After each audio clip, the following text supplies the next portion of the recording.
অবশ্যই আমরা 100% পরিবর্তন চাইছি। আমরা এই পশ্চিমবাংলা থেকে তৃণমূলের নাম আমরা বিসর্জন দিতে চাইছি। আর এই সরকার থাকলে আমরা নারীরা কোনোদিন সুরক্ষিত ছিলাম না, আজও নেই, আর বর্তমানে তো থাকবোই না। এরা একটা শ্রেণীকে এত মাথায় তুলছে যে আমাদের সনাতন ধর্মের মানুষদেরকে পায়ের তলায় মিশিয়ে দিচ্ছে।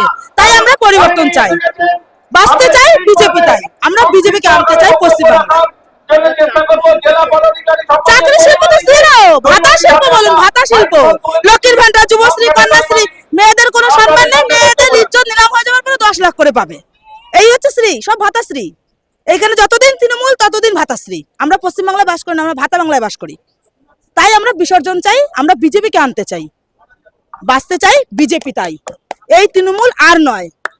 এই অত্যাচারী তৃণমূল, এই ধর্ষকধারী তৃণমূল এই মা বোনেদের কোনো সম্মান দেয় না, তাদের নিলামে তোলে, ছেলেদেরকে বিনা কারণে মারে, বেকার ছেলেদেরকে ভাতা দিয়ে বোঝাচ্ছে নেশা করার জন্য। তাই এই তৃণমূল আমরা আর চাই না, আমরা পরিবর্তন চাই। তাই আমরা এই পরিবর্তন যাত্রা দিয়ে শুরু করতে চাই।